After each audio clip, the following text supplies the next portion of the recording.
sebelum kita memulai coaching kita pada malam hari ini, kita ada penampilan video terlebih dahulu nih. Baik, kepada teman PDD, dipersilahkan.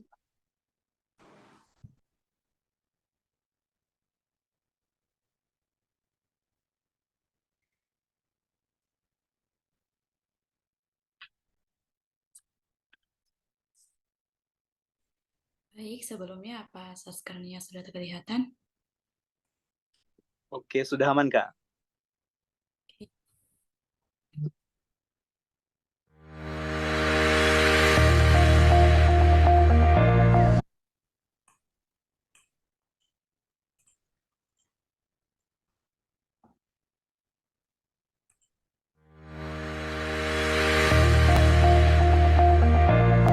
Halo Indonesia, Assalamualaikum warahmatullahi wabarakatuh. Perkenalkan, saya Safira Alfarisi dari Sekolah Vokasi Institut Pertanian Bogor.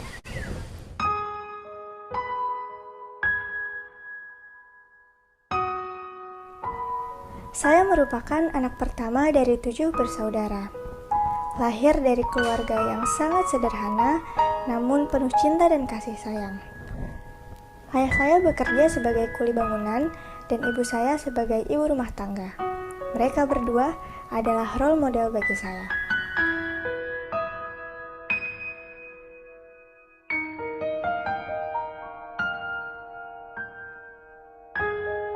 Dulu, saya hampir melepaskan kesempatan kuliah karena keterbatasan biaya. Hingga akhirnya, saya mendapat beasiswa berprestasi dari Permata Bank Syariah yang mengawali saya kuliah. Kesempatan tersebut yang menjadi motivasi terbesar saya untuk menjadi mahasiswa yang dapat bermanfaat untuk orang lain dan menolong teman-teman di luar sana yang memiliki latar belakang sama seperti saya. Untuk itu, sejak kuliah semester pertama, saya sudah aktif mengikuti berbagai lomba, baik tingkat universitas dalam bidang pengembangan sumber daya mahasiswa. Ya, saya membuat program International Youth Summit bernama Exchange Hamada. Selaku inisiator dan ketua program, saya membentuk tim yang terdiri dari mahasiswa serta berhasil memberangkatkan lebih dari 100 pelajar internasional ke Malaysia, Singapura, Sydney, Australia, dan Hong Kong. Berkat program yang berjalan sukses, di semester 4, saya memutuskan untuk membangun yayasan yang bergerak di bidang sosial pendidikan bernama Yayasan Beasiswa 10.000 yang hingga kini berkembang pesat di Indonesia. Yayasan Beasiswa 10.000 hadir memberikan wadah seluas-luasnya kepada pemuda-pemudi Indonesia untuk membantu mewujudkan cita-cita NKRI, yaitu mencerdaskan kehidupan bangsa, serta mendukung SDGs poin keempat, yaitu Quality Education. Berbagai program positif yang diselenggarakan Yayasan Beasiswa 10.000 seperti pengabdian masyarakat, International Youth Summit, Lomba Esai Nasional, serta berbagai program yang dilaksanakan volunteers Beasiswa 10.000 di tiap kota, yaitu bimbel gratis, sekolah bakat gratis, berbagai seminar, dan lain sebagainya. Berkat apa yang telah saya dan teman-teman bangun dari tingkat 1 perkuliahan, saya mendapat berbagai undangan sebagai pembicara di berbagai media. Nah, dengan ceban juga udah bisa jadi filantropi. Betul banget, kayak you don't have to be a billionaire to make an impact gitu. Apa tuh artinya? Motivator, It's the humans to help the other humans. hingga menjadi speaker di International Forum. Selain berbisnis, hal tersebutlah yang menjadi sumber pemasukan saya untuk dapat berkuliah hingga saat ini. Alhamdulillah, berkat ilmu yang saya pelajari di jurusan komunikasi dan passion yang saya tekuni, yaitu public speaking and leadership, Allah memudahkan langkah saya untuk berkontribusi terhadap Indonesia.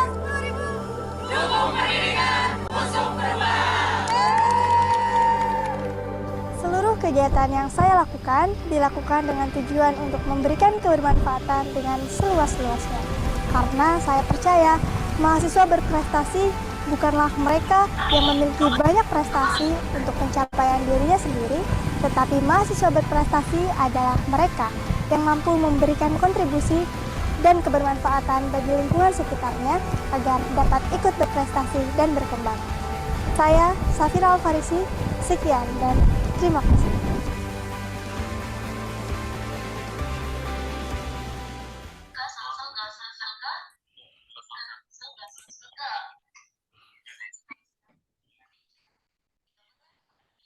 Oke, teman-teman semuanya, wah sangat luar biasa sekali ya, dan Masya Allah sekali founder kita Duta Inspirasi Indonesia Kak Syafira.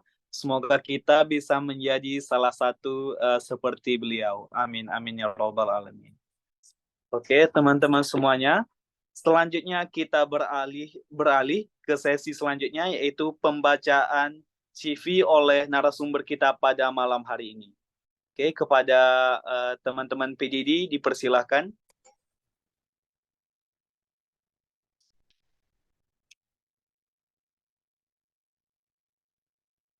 Oke, teman-teman semuanya, aku izin untuk membaca CV dari Kak Syafira. Oke, untuk pendidikan dari Kak Syafira yaitu ada SDIT Gembira dari 2004 sampai 2010. SMP-nya di SMPN 20 Bekasi 2010 sampai 2013. SMA-nya SMAN 6 Bekasi 2013 sampai 2016. Diploma selanjutnya diploma IPB 2016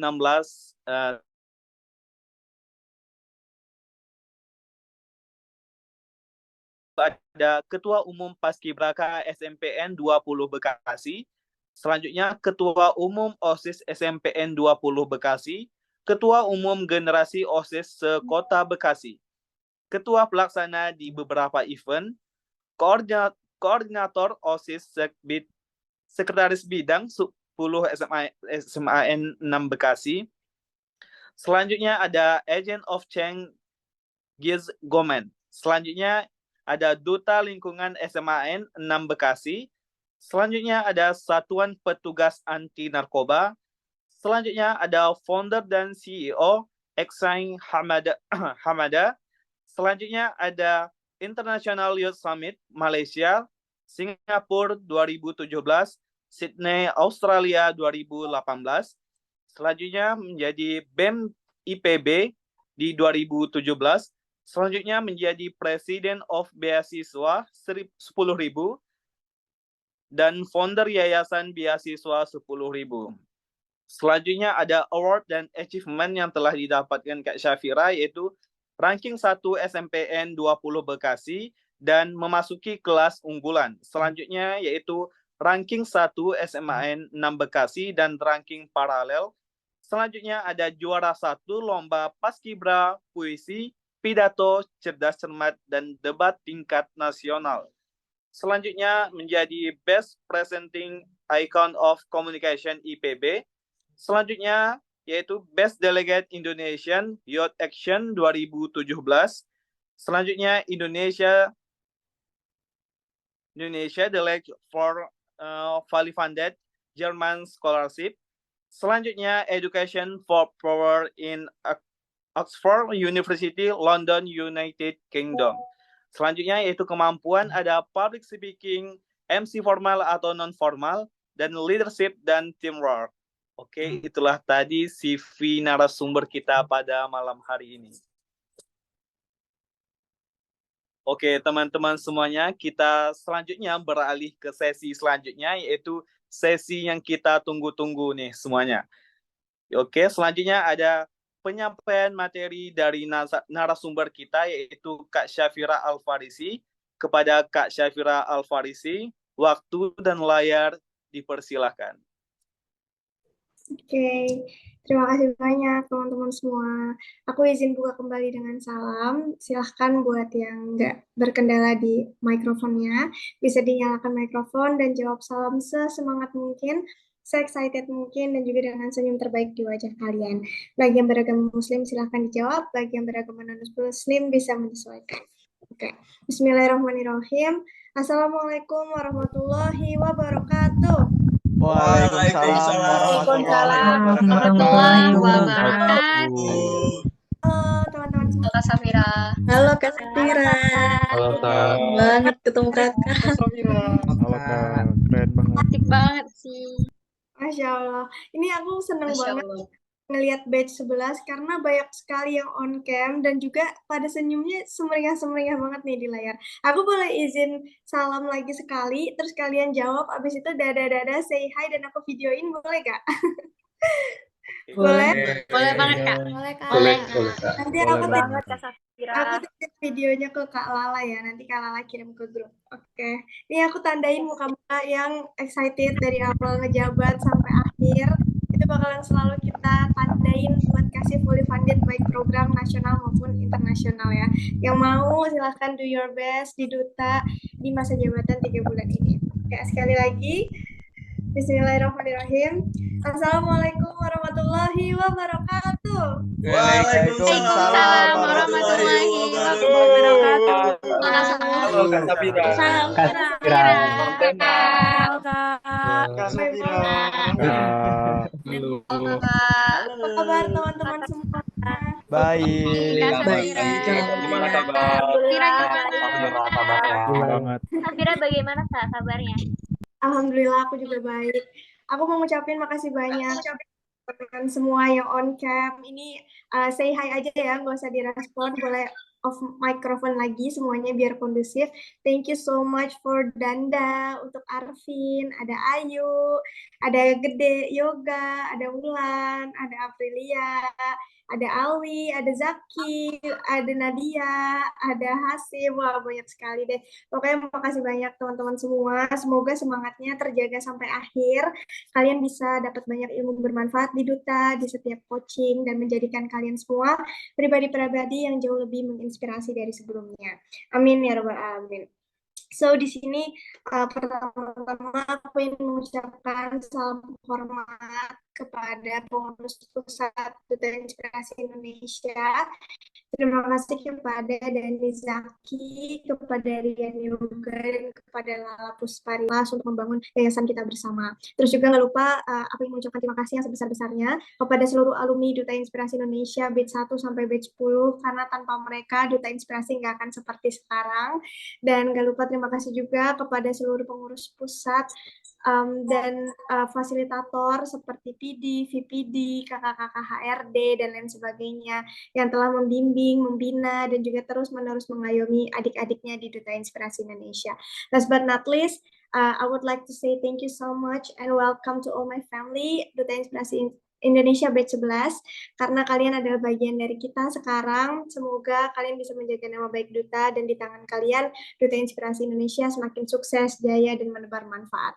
Amin ya rabbal alamin. Malam hari ini adalah coaching perdana yang teman-teman dapatkan dengan aku sendiri, Safira Alfarisi, selaku founder dari Duta Inspirasi Indonesia, yang metodenya sebenarnya aku pengen lebih banyak ngobrol terlebih dahulu. Karena kalau ngisi materi, aku udah sering banget di coaching-coaching sebelumnya, dan mungkin nanti ada beberapa video materi aku yang bisa di-download dan dikirim ke teman-teman ya. Jadi kalian bisa nonton, nggak di jam ini, mungkin besok, lusa, atau kalian punya waktu luang dan lain-lain bisa sambil ditonton. But for now, aku pengen mengenal kalian lebih jauh. Aku pengen tahu sisi inspirasi apa aja sih dari tiap-tiap individu.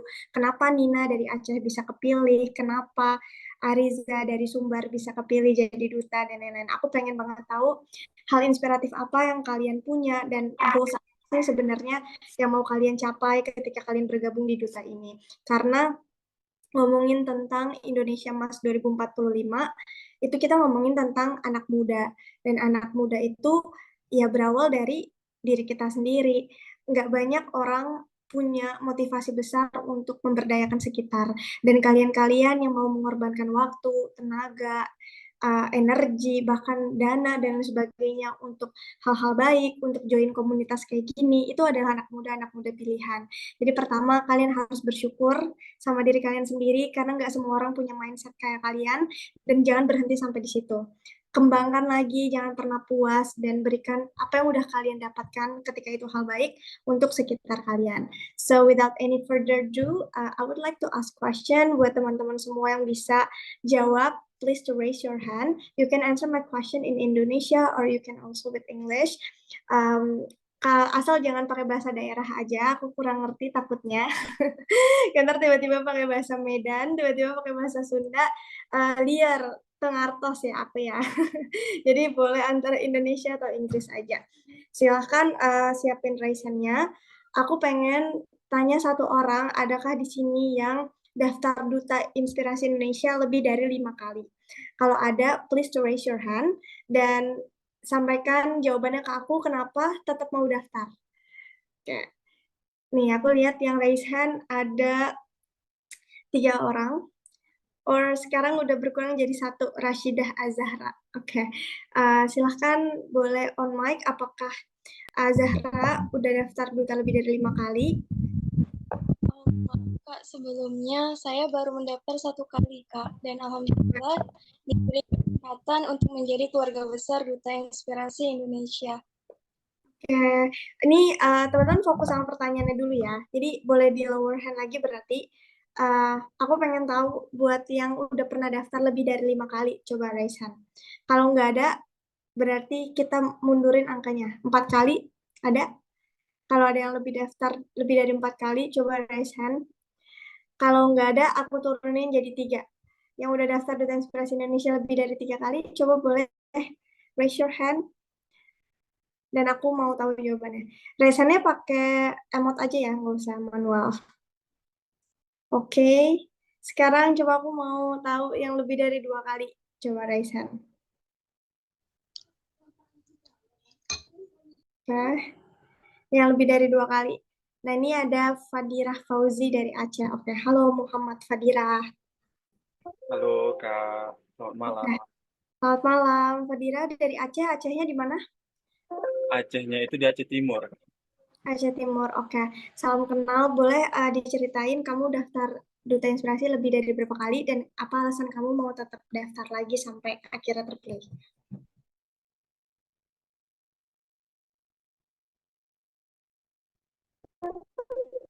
Izinkan untuk menjawab pertanyaan Kak. Jadi Pauji ini 10 dan yang kedua sampai ke tahap seleksi wawancara dan LGD. Dan saat seleksi wawancara dan LGD saat itu tuh waktu untuk wawancara dan LGD itu memang bertabrakan dengan waktu ada kegiatan lainnya, Kak. Jadi saat itu tidak memaksimalkan waktu untuk mengikuti wawancara sehingga mungkin dari hal tersebut yang membuat Fauji ini gagal untuk di batch 10-nya. Tetapi ketika di batch 11 itu Fauji itu ada dimotivasi oleh salah satu alumni Duta Inspirasi Indonesia yaitu di batch 8 yaitu Kak Lydia atau sering anak-anak Duta Inspirasi itu menyebutnya Bunda Lydia. Nah, Kak Lydia itu pada saat batch 10 menjadi interview Fauji dan saat itu komunikasi kami tidak pernah putus dan beliau selalu menyemangati Fauji untuk terus mendaftar karena beliau melihat Fauji itu ada potensi untuk dapat bergabung di Duta Inspirasi. Nah, dari semangat dan motivasi beliau juga Fauji itu semangat untuk kembali mendaftar, Kak. Padahal pada saat itu sempat down karena saat itu Fauji di Duta Batch 10 itu semangat sekali tuh untuk bisa diterima lulus kayak gitu. Tapi karena pada saat itu ada bentrok antara waktu kegiatan Fauji dan wawancara, jadi tidak dapat memaksimalkan. Dan di batch 11 yang kemarin itu saat wawancara dan LGD, benar-benar Fauji menyempatkan waktu dan segala kegiatan aktivitas itu Fauji alihkan ke teman-teman Fauji. Dan alhamdulillah di batch 11 ini Fauji bisa keterima, Kak. Dan itu suatu kebanggaan Fauji untuk dapat mewakili Provinsi Aceh, di mana Provinsi Aceh adalah provinsi asal Fauji itu sendiri. Kayak gitu, Kak. Oke, thank you. Aku belum nemu nih motivasi apa yang kamu ambil ketika mau daftar duta. When I ask you about the motivation is not about yourself sebenarnya, Fauji. Ini adalah salah satu trik psikologi ya. Ketika kalian mau jadi pribadi yang menginspirasi dan lain-lain, ketika ada satu pertanyaan, itu nggak cuma tentang diri kita, tetapi tentang apa yang mau kamu bawa, hal apa yang mau kamu capai ke depannya. Kayak contoh, Fauzi belum jawab pertanyaan aku, kenapa kamu mau daftar Duta Inspirasi Indonesia gitu. Jadi, apakah kamu pengen berkontribusi untuk Aceh mungkin, atau kamu punya suatu social project yang itu kamu pengen banget wujudin untuk Indonesia Mas dan lain sebagainya. Boleh dijawab dulu. Baik Kak, mungkin motivasi Fauzi itu untuk mengikuti Duta Inspirasi di mana Fauzi menganggap diri Fauzi itu belum mampu, masih banyak insecure. Tetapi ketika Fauzi ingin daftar itu, motivasi Fauzi ingin daftar itu, Fauzi ingin mengabdikan diri Fauzi ke masyarakat, bahwasanya Fauzi itu mampu menginspirasi banyak orang dari kepribadian awal Fauzi kayak gitu, yang dimana boleh cerita sedikit bahwasanya Fauzi itu dulu dari kecil Fauzi itu mengalami bully dan sangat gimana ya, sangat down pada saat waktu itu tuh SD, SMP, bahkan sampai SMA Fauzi selalu dibully dengan keterbatasan dan kekurangan Fauzi. Tetapi ketika ada wadah Duta Inspirasi ini, Fauzi menginginkan kontribusi Fauzi membangkitkan semangat anak-anak pemuda Indonesia, generasi milenial dan generasi Z itu untuk dapat memotivasi dirinya sendiri bahwasanya kalau bukan diri kita sendiri yang berubah, siapa lagi? Karena kalau kita selalu mengikuti apa kata orang, itu tidak akan sempurna, Kak. Jadi dari diri kita sendiri untuk diri kita dan dapat berkontribusi kepada masyarakat itu suatu hal yang baik menurut Fauzi. Dan motivasi Fauzi untuk daftar Duta Inspirasi Indonesia itu karena mungkin dari kepribadian Fauzi yang dari awalnya Fauzi itu terus dibully, tapi Fauzi itu tetap struggle di mana step by stepnya Fauzi lalui. Ketika Fauzi down, Fauzi selalu berkeinginan seperti, ya Allah, kenapa sih aku selalu ada di posisi ini? Aku ingin berada di posisi orang-orang yang seperti yang aku inginkan. Dan di situ Fauzi mulai menyusun rencana, belajar untuk public speaking, belajar untuk membuka diri, belajar untuk selalu aktif di berbagai hal. Karena menurut Fauzi, ketika kita aktif di berbagai hal, di saat itulah kita membuka peluang diri kita untuk dapat dikenal dan dapat menginspirasi dari apa yang sudah kita lakukan perjuangan selama hidup kita, Kak. Mungkin motivasi Fauzi itu untuk berkontribusi banyak kepada pemuda-pemudi Indonesia, bahwasanya jangan jadikan insecure kita itu sebagai titik kelemahan kita, tetapi jadikan insecure kita itu adalah untuk rasa bersyukur kita terhadap diri kita sendiri dan mengapresiasi diri kita sendiri atas kegagalan yang pernah kita alami. Tetapi kegagalan tersebutlah yang membawa kita kepada titik saat ini gitu, Kak. Kak.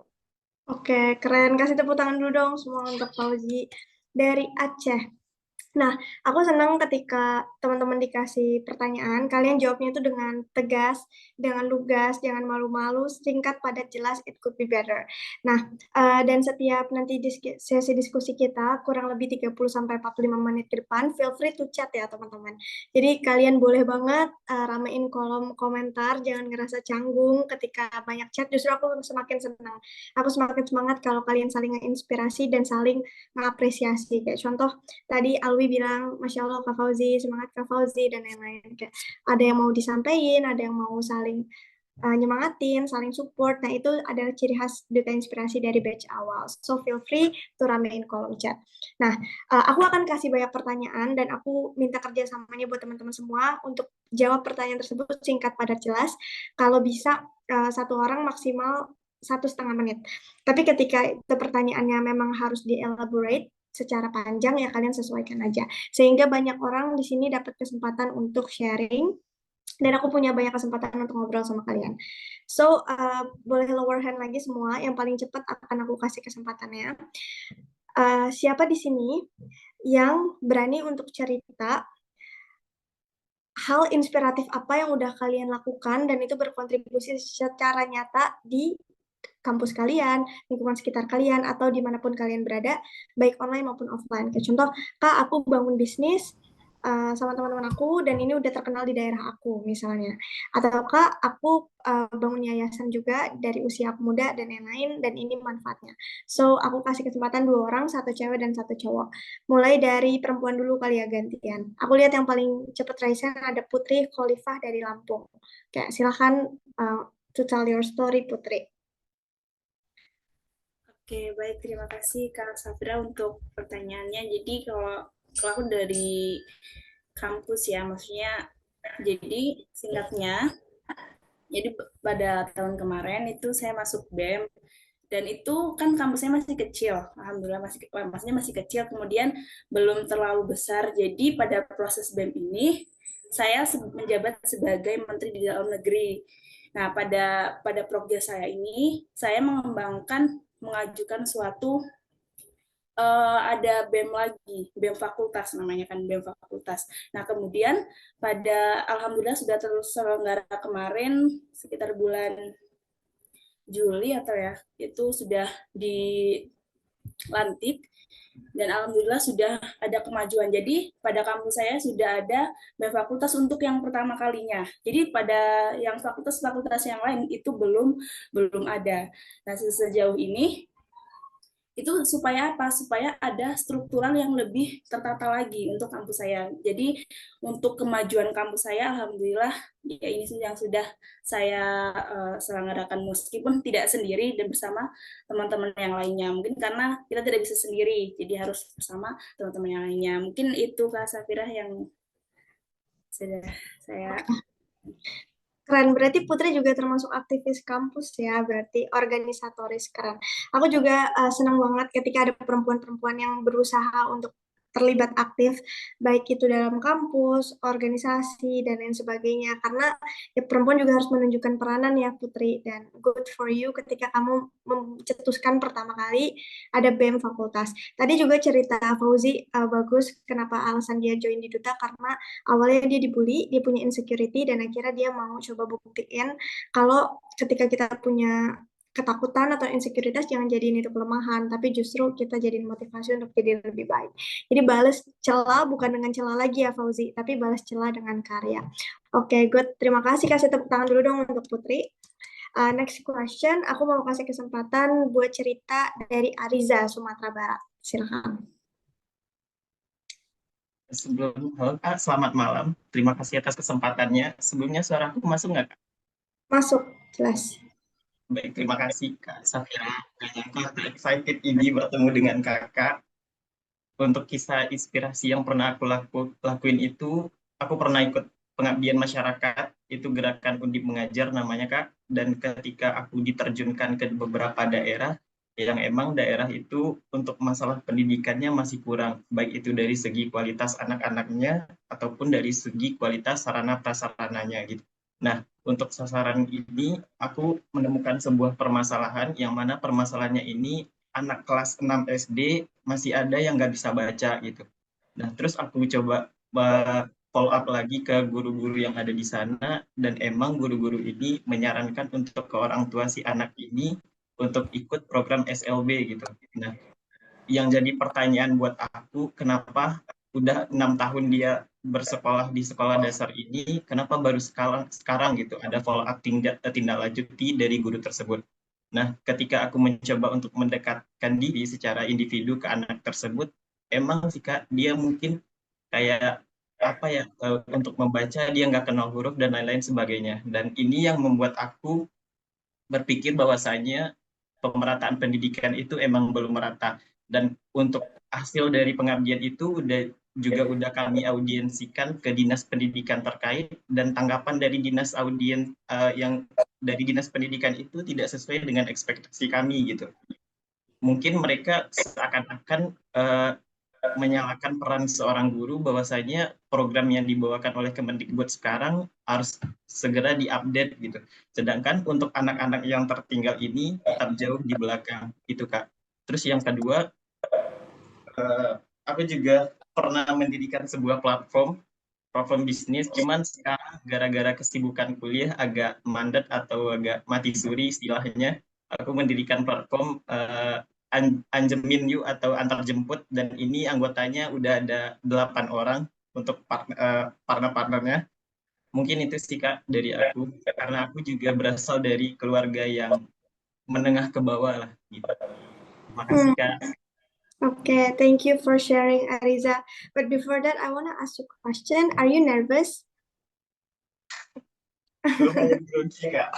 Lumayan grogi ya, oke nggak apa-apa. Justru I appreciate your effort untuk tetap ngejelasin dan lain-lain. Dan wujud grogi itu banyak banget didapetin juga sama anak-anak duta pas dia awal ngejabat tuh. Fun fact, ketika dia baru banget dilantik, aku juga sering buka sesi tanya jawab kayak gini, dan mereka banyak banget juga yang kayak Ariza, kayak kelihatan nervousnya, tapi justru itulah prosesnya Ariza. Ikut banyak coaching, ikut banyak kesempatan untuk speak up, ngobrol sama teman-teman yang lain, dikasih kesempatan untuk tampil dan lain-lain, sampai akhirnya pas mau graduation, aku ngeliat dia jadi orang yang beda banget dari pertama kali ngomong. So, semoga nanti aku bisa notice Ariza lagi ketika graduation dan inauguration batch 12, kamu harus ngomong jauh lebih lantang dari ini. Semangat Ariza, and proud of you. Oke. Makasih Kak. Sama-sama, aku mau dengar satu lagi cerita, tapi yang paling inspiratif. Kayak, I wanna hear a big thing. Aku pengen dengar hal besar gitu ya, bukan kayak cuman tingkat lokal atau kampus. Tapi aku penasaran banget, ada nggak sih yang kayak contoh bangun startup, atau kayak dari kalian, siapa tahu pernah dapat penghargaan langsung dari presiden, we never know, yang kayak gitu-gitu ya. Nah, jadi kalau kalian ngerasa, oke, mungkin ceritaku masih basic, nggak terlalu besar, coba di lower hand dulu. Tapi kalau kalian yakin banget, Kak, aku pengen kasih tahu kontribusi aku punya hal yang udah ditekuni bertahun-tahun lalu dan ini udah besar dan lain-lain, boleh tetap stay, raise hand. Ada 4 orang nih kandidatnya. Oke, sekarang berkurang jadi 3. Aku jadi penasaran. Manakah cerita yang paling inspiratif? Aku kasih kesempatan dari yang paling excited, kelihatannya dari Vela Vidya ya. Oke, dari Jateng, silahkan.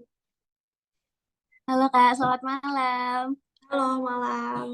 Kak Safira, Vela boleh jujur, energi positif kakakku sampai ke Jateng. Aduh, terima kasih.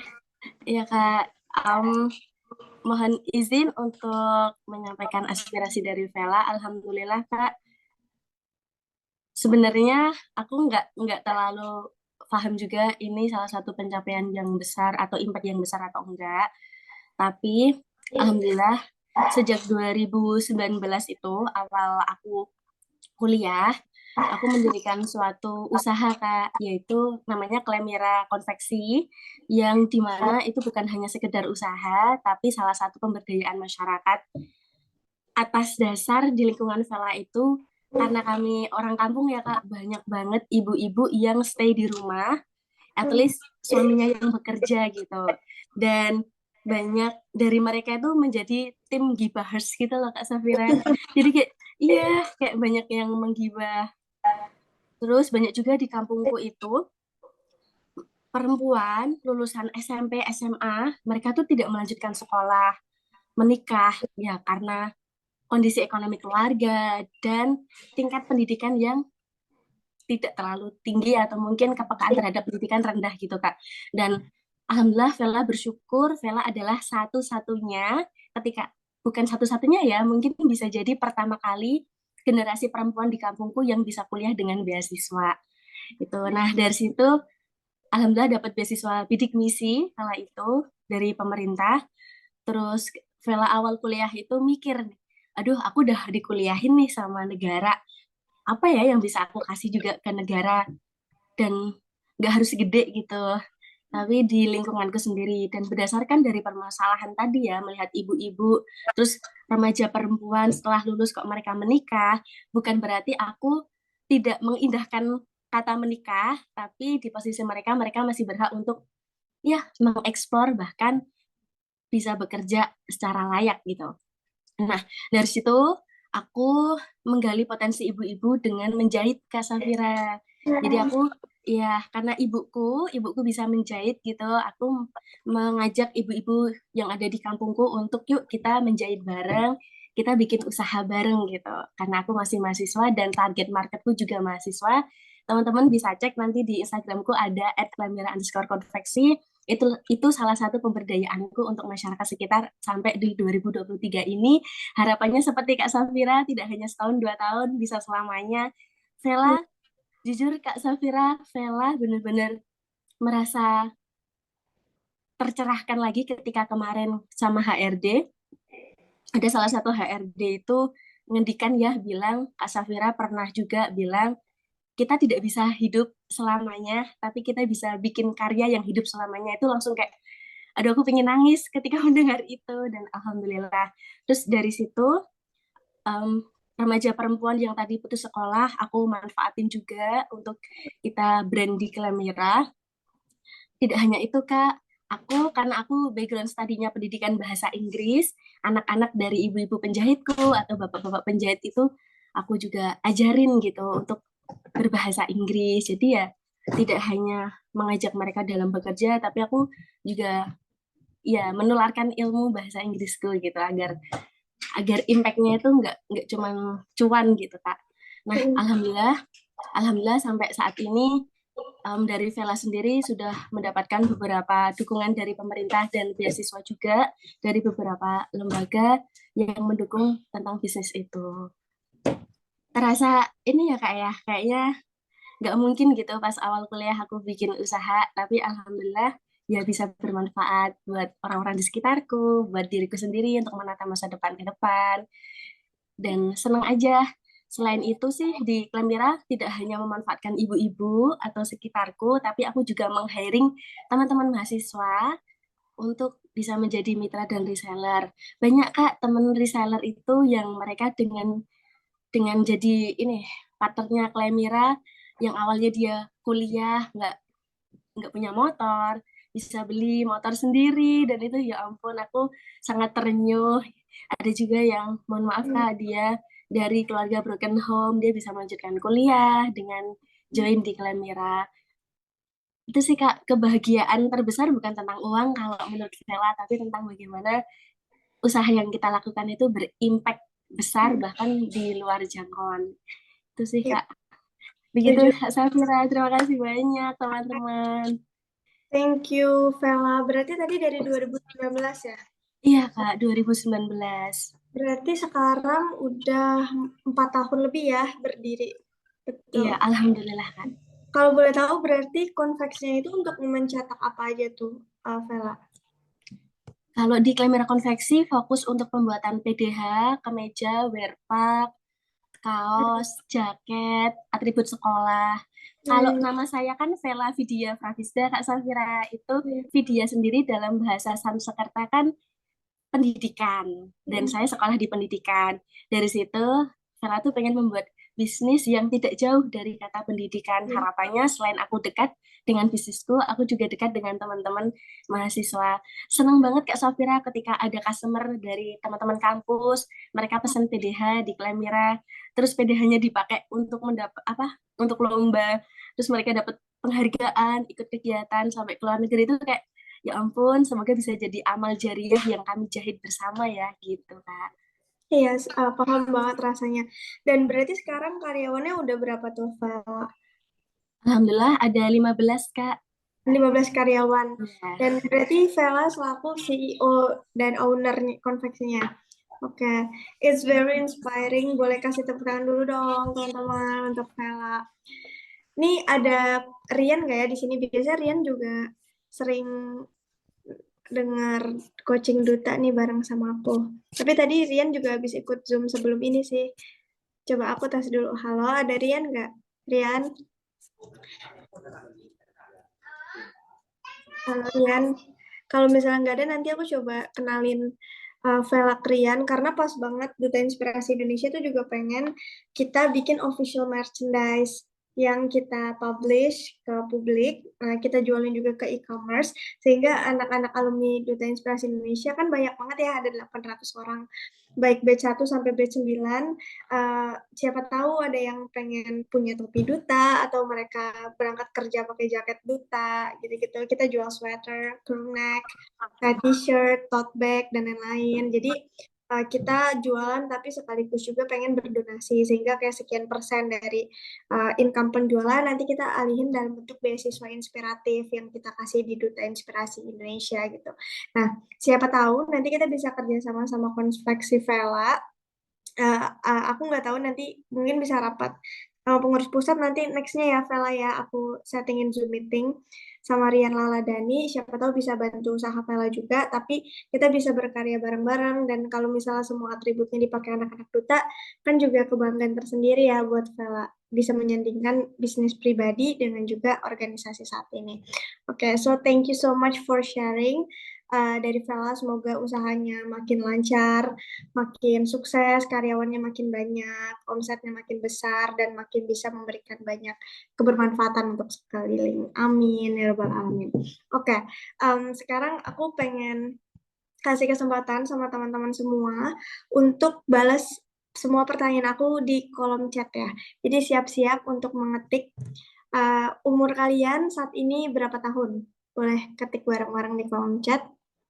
Ya, ada yang 18, 19, 20, 21. Ada yang 18 paling banyak ya. Oke. Ini aku sharing sedikit. Kalau tadi Vela bikin usaha di semester awal ya kalau nggak salah. Benar nggak, Vel?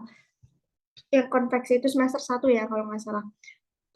Nah, aku juga memulai membuat yayasan dan membuat banyak hal-hal yang aku geluti itu dari awal, teman-teman. Which is pada saat usia 18 tahun. Aku pertama kali bangun program International Youth Summit itu di usia 17 tahun, tepatnya pada saat aku semester 2 awal. Di semester 2 awal, pada saat kuliah di IPB, jurusan komunikasi, aku membangun program pertukaran pelajar internasional bernama Exchange Hamada dan memberangkatkan lebih dari 68 anak-anak muda ke Malaysia dan Singapura di kondisi aku belum pernah keluar negeri sama sekali. Kenapa sih Kak Safira bangun program pertukaran pelajar internasional? Karena aku pengen keluar negeri dan aku tahu aku nggak punya biaya untuk berangkat ke sana. Dan aku harus nabung sampai berapa tahun untuk bisa keluar negeri. Tapi aku mikir lagi, ketika kita mau punya suatu tujuan, itu kan nggak harus dengan uang, benar nggak? Kita dengan akal, dengan relasi, dengan kemampuan kita, dan lain sebagainya. Dan akhirnya, aku mengkolaborasikan bidang ilmuku di komunikasi dengan pengalaman organisasiku. Ketika aku jadi ketua OSIS, aku pengalaman organisasi dari SMP, aku ketua Paskibra, ketua OSIS SMP-ku, dan mengetuai seluruh ketua OSIS di Kota Bekasi.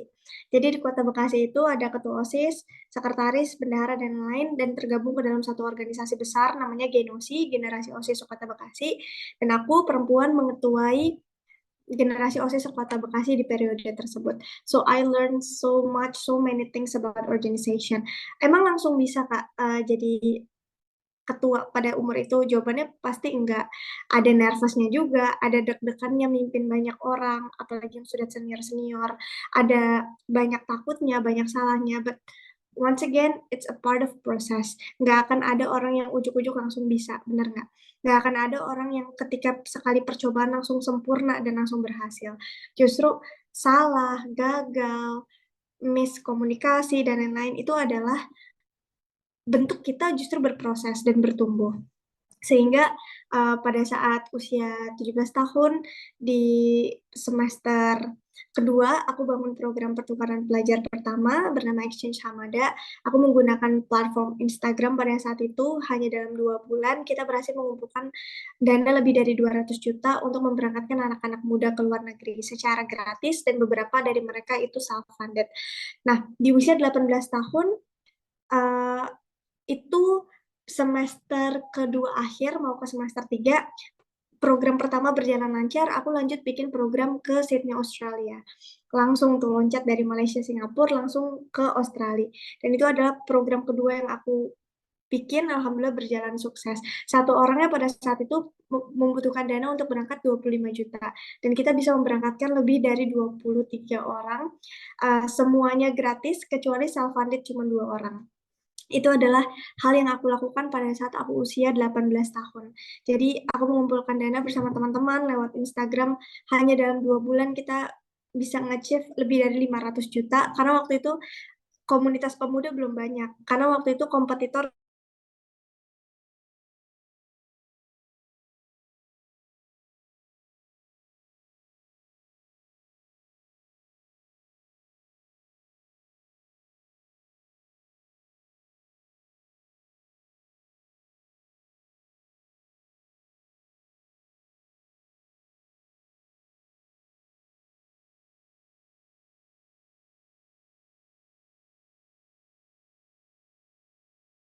belum tentu Gede Yoga bisa ngelakuin.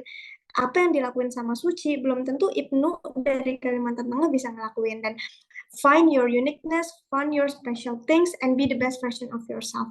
Kita nggak perlu jadi lebih hebat dari orang lain, kita hanya perlu lebih hebat dari diri kita yang kemarin. Karena ketika saingan kita bukan orang lain, tapi saingan kita diri kita sendiri, kita akan jadi versi yang lebih baik setiap harinya. Dan hal yang menurut aku lebih indah adalah ketika kita punya pribadi dan hati yang selalu melihat hal dari sisi baiknya. Always see the beautiful things in everything. Di sini kalian dikumpulkan dengan banyak orang dengan watak yang berbeda-beda, dengan sifat yang beda-beda, dengan pencapaian yang beda-beda. Karena dididik dan ditumbuhkan sama orang tua yang berbeda. Betul nggak? Budaya yang berbeda. Ketika kalian nyamain mindset sukses kalian atau mindset inspirasi kalian, sukses atau inspirasi A ya, A, B ya, B. Di sini nggak bakal nemu. Setuju nggak?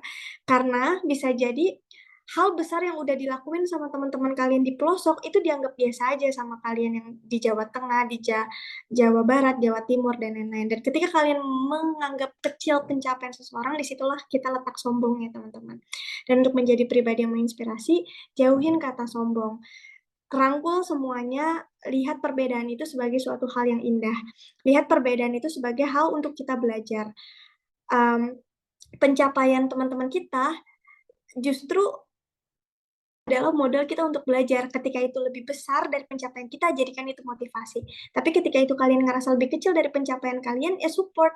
Itu tempat kalian untuk mensupport teman-teman kalian yang baru bertumbuh. Dan itulah awal mula kenapa kita bangun Duta Inspirasi Indonesia. Kita pengen ngumpulin anak-anak muda yang hebat. Kita pengen ngumpulin anak-anak muda yang mau berkontribusi, yang gak cuma pengen pintar sendiri, yang gak cuma pengen dikenal sendiri, yang gak cuma pengen dibilang hebat sendiri, tapi dia mau dikenal karena kontribusi dia untuk banyak orang. Dia pengen hebat karena dia pengen ikut menghebatkan banyak orang di sekelilingnya. Dan itulah yang kita cari, teman-teman. So, coba ketika masuk ke sini, ibarat kita sama-sama gelas yang kosong. Ya, sebanyak apapun prestasi kalian, tanemin mindset bahwa kalian di sini adalah gelas yang kosong. Kalian mau belajar bareng. Kalian mau ngerangkul bareng. Kalian mau gak cuma didengarkan, tetapi mau mendengarkan. Banyak orang punya skill public speaking yang hebat, tapi belum tentu punya listening yang hebat, betul nggak? Dan di sini wadah kalian untuk dengar kata fasilitator, wadah kalian untuk saling support di program, wadah kalian untuk ngerasa pencapaian tuh nggak cuma tentang berapa banyak followers kalian, berapa banyak piala yang kalian punya, berapa banyak selempang yang pernah kalian pakai, tapi tentang seberapa banyak kamu mengabdikan diri kamu bukan untuk diri kamu sendiri, tetapi untuk banyak orang juga gitu. So, ketika teman-teman sama-sama melihat semua hal dari hal yang positif dan sama-sama ngosongin ego dan kesombongan sebagai gelas yang kosong, percaya deh, setiap materi coaching yang masuk itu akan gampang banget kerekam di otak. Setiap teman-teman kalian ngapresiasi, minta tolong, say hi, ngelawak di grup, pasti kalian gampang banget ketawa. Kenapa? Karena kalian melihat itu dengan hati yang bersih. Dan itu yang kita cari, teman-teman. Dan itu yang kita pertahankan juga di keluarga besar Duta Inspirasi Indonesia, di batch-batch selanjutnya. Jadi, sekali lagi, selamat datang dan selamat bergabung di keluarga besar kita. Goals dari kalian nanti graduation bukanlah tentang seberapa banyak sertifikat yang akhirnya kalian punya untuk memudahkan kalian dapat kerja, tetapi sebanyak apa kalian berusaha mengabdikan ilmu kalian, tenaga kalian, pikiran kalian untuk jadi orang yang bermanfaat di kemudian hari. Karena agama manapun setuju, sebaik-baiknya manusia bukanlah kamu yang mapres. Sebaik-baiknya manusia bukanlah kamu yang centang biru di Instagram. Sebaik-baiknya manusia bukanlah kamu yang punya ratusan pencapaian dan dikenal hebat oleh orang lain. Tapi sebaik-baiknya manusia adalah kamu yang memiliki hati yang bersih, tulus, ikhlas, dan berusaha untuk menjadi pribadi yang bermanfaat. Tebarlah kebermanfaatan dimanapun, setulus mungkin, senatural mungkin, jangan karena pengen dipuji, jangan karena pengen dilihat. Meskipun nggak ada yang muji dan nggak ada yang lihat, just do your best. Kenapa? Bisa jadi orang yang nggak terkenal di dunia, namanya sangat diagung-agungkan di sana di akhirat, bener gak? Orang yang mungkin gak punya Instagram di dunia, tetapi dia selalu dibicarain sama malaikat di atas. Kenapa? Karena dia pribadi yang mulia. Jadi, kejarlah kemuliaan tersebut, sehingga ketika kalian ngelihat Duta Inspirasi adalah wadah untuk belajar, wadah untuk menebar hal-hal baik, percaya deh, nanti banyak hal-hal baik juga yang balik ke diri kalian sendiri tanpa kalian sadari. Ketika itu nggak dibalas di dunia, percayalah itu akan dibalas di akhirat. Karena kita hidup di sini sementara ya teman-teman. Ujung-ujungnya kita nggak bawa piala kita kok ke liang lahat. Ujung-ujungnya kita nggak bawa semua title kita di CV kok ke liang lahat. Yang kita bawa ya amal ibadah kita dan juga amal soleh yang kita tebar. Dan itu yang makanya aku perjuangin sama alumni-alumni Duta Inspirasi. Semoga Yayasan Duta Inspirasi Indonesia selamanya bisa menjadi kotak amal berjalan yang bisa jadi ladang amal jariah untuk kita semua, sehingga mungkin aku bisa aja dipanggil Allah di usia yang muda. Kita nggak tahu umur kita sampai kapan. Bisa jadi 5 tahun lagi, 10 tahun lagi, atau bahkan hitungan bulan aku udah nggak ada di dunia ini lagi. Tapi semoga Duta Inspirasi Indonesia bisa berumur panjang dan bisa menjadi tabungan amal aku selama di dunia yang bisa menyelamatkan gak cuma aku, tetapi semua dari kita, pendahulu-pendahulu kita yang pernah mengabadikan dan juga pernah mengabdikan waktu baiknya di sini. Hal yang ingin aku tekankan adalah selamat belajar, selamat bertumbuh, dan selamat berproses di rumah kita bersama, di rumah yang sudah dijaga dengan sedemikian rupa, dengan segala kesederhanaan dan juga kekeluargaannya. Semoga di tangan Duta Inspirasi Batch 11, banyak hal-hal baik bisa semakin tercipta dan kekeluargaannya bisa jauh lebih erat dari sebelum-sebelumnya. Kesungguhan. Hidup adalah perjalanan yang harus dilalui, tidak peduli seberapa buruk jalan yang harus dilewati, karena impian tidak dapat terwujud dengan sendirinya, namun impian akan datang ketika kita berusaha untuk meraihnya. Assalamualaikum warahmatullahi wabarakatuh. Waalaikumsalam. Waalaikumsalam warahmatullahi wabarakatuh.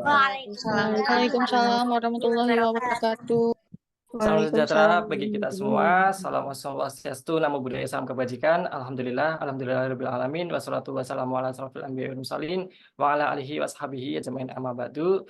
Marilah kita panjatkan puja dan puji syukur kehadirat Allah Subhanahu wa taala yang selalu senantiasa melimpahkan rahmat, taufik serta hidayahnya, sehingga pada kesempatan yang bahagia ini kita masih diberikan nikmat sehat, nikmat rezeki, dan kita bisa dipertemukan bersama-sama dalam acara coaching yang kedua dari Duta Inspirasi Indonesia yang dilaksanakan secara online. Di sini saya mengucapkan terima kasih kepada teman-teman fasilitator Duta Inspirasi Batch 11 yang telah memberikan kesempatan kepada saya untuk menjadi narasumber pada coaching hari ini dengan peserta-peserta yang hebat-hebat, cantik-cantik, dan ganteng-ganteng yang cukup luar biasa untuk semangatnya. Di sini saya mengucapkan juga terima kasih kepada teman-teman, baik itu fasilitator maupun teman-teman dari Duta Inspirasi Indonesia yang ke batch ke-11 yang telah menyempatkan dan meluangkan waktunya untuk mengikuti dan menghadiri acara coaching pada malam hari ini. Di sini saya memberikan pesan kepada teman-teman, saya ingin menyampaikan bahwa untuk pada malam hari ini kita belajar bersama, berdiskusi bersama, mencari jalan keluar bersama, atau mungkin kita juga bisa sharing-sharing bersama. Jadi di sini saya mohon jangan menganggap saya itu paling oke, paling hebat, atau mungkin paling-paling yang lainnya. Karena di sini saya selaku manusia juga masih perlu banyak belajar dari teman-teman fasilitator maupun teman-teman Duta Inspirasi Indonesia batch ke-11. Apalagi di sini kalau dilihat dari background teman-teman itu untuk soal potensi, skill, knowledge sudah tidak dihiraukan lagi. Jadi untuk pada malam hari ini kita bisa berdiskusi bersama dan kita bisa sharing-sharing bersama. Bisa diterima ya teman-teman? Oke, halo Kak, diem aja. Ya, bisa Kak. Oke, siap. Terima kasih atas atensinya. Oke. Jadi untuk malam hari ini saya diberikan kesempatan kepada Melisa untuk membahas tentang break your limit, reach your dream with scholarship. Jadi pada intinya ini nanti aku bakal membahas tentang tips-trik mengenai beasiswa yang aku dapat, dan mungkin pembahasannya itu secara umum aja. Karena kan untuk apa ya, kayak spesifik beasiswa kan itu beda-beda teman-teman. Jadi nanti aku cuma mengasih beberapa tips trik kepada teman-teman gimana sih kita itu bisa membekali diri kita untuk mendapatkan sebuah beasiswa, sesuatu beasiswa yang dimana itu bisa membantu kita untuk menjadi pribadi yang lebih baik ketika kita menjalankan studi di salah satu perguruan tinggi kayak gitu. Bisa di next.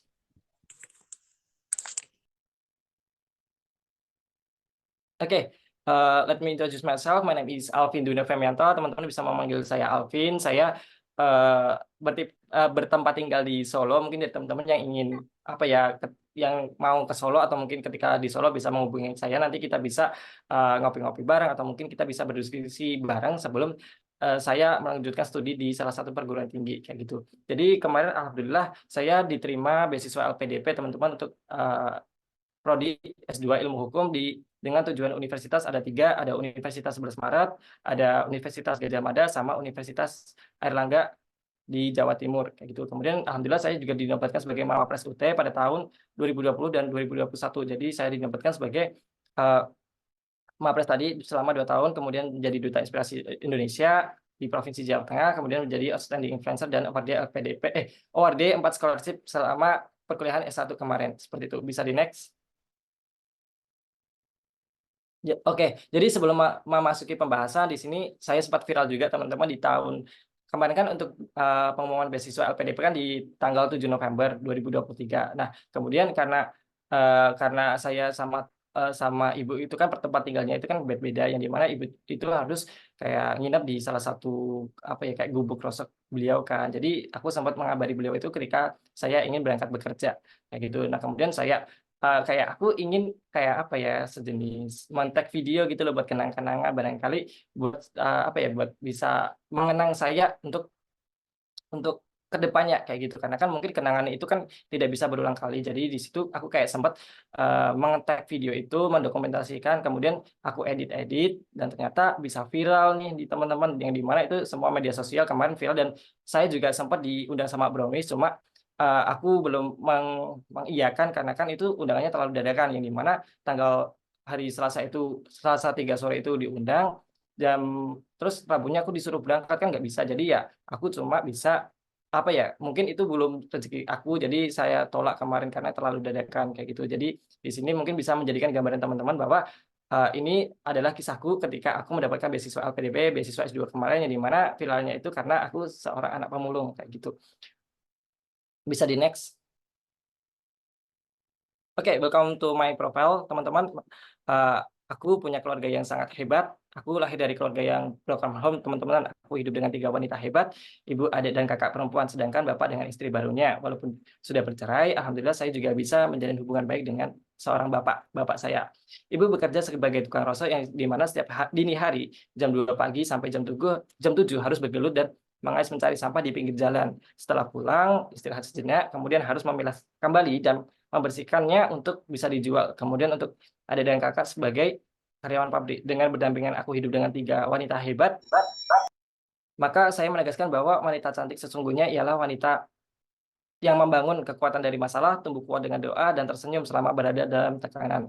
Walaupun kesibukan ibu saya itu sebagai tukang rasa, tapi saya tetap saja takut kehilangan beliau. Selama ini, rintihan dan tetesan keringat beliau itu adalah semangat hidupku. Kalaupun di dunia ini suruh memilih lebih baik saya, mau meninggal terlebih dahulu teman-teman daripada beliau. Karena jika saya kehilangan beliau, saya belum bisa memperkirakan hidup saya nanti bagaimana, dan tak tahu arah hidupku nanti buat siapa lagi, bukan saya mengestimasi seorang bapak, tapi selama ini ibu itu berjuang banget nih teman-teman buat mati-matian untuk hidupi aku, adik dan kakakku. Dari Abu Hurairah pun juga mengutip bahwa kita itu harus berbakti kepada ibu, kemudian baru bapak seperti itu. Nah kita juga pernah teman-teman hidup di ukuran kos. Jadi awalnya itu kita juga pernah ngekos ukuran 2x3 meter itu buat 4 orang teman-teman. Jadi teman-teman itu juga bisa merasakan gimana sempitnya ukuran kos-kosan 2x3 itu buat 4 orang yang dimana mungkin teman-teman kayak tahu nih kayak dibesekan gitu kan dibesekan kayak ikan asin itu kan teman-teman juga bakal tahu gimana sempitnya dan kayak panasnya kayak sumpeknya ketika satu kos itu buat 4 orang kayak gitu dan kita juga sering berpuasa karena kita juga terlalu kendala ekonomi yang dimana itu kayak nggak bisa mencukupi untuk buat makan kayak gitu. Nah ini gambaran dari gubuk rosok ibu yang sekarang yang dimana ini adalah dan kemudian kan ketika kita ngekos ukuran 2x4 itu kita juga ibu sempat membangun kayak gubuk rosok itu di pinggir rel kayak gitu karena kan untuk kos-kosan kan cuma bisa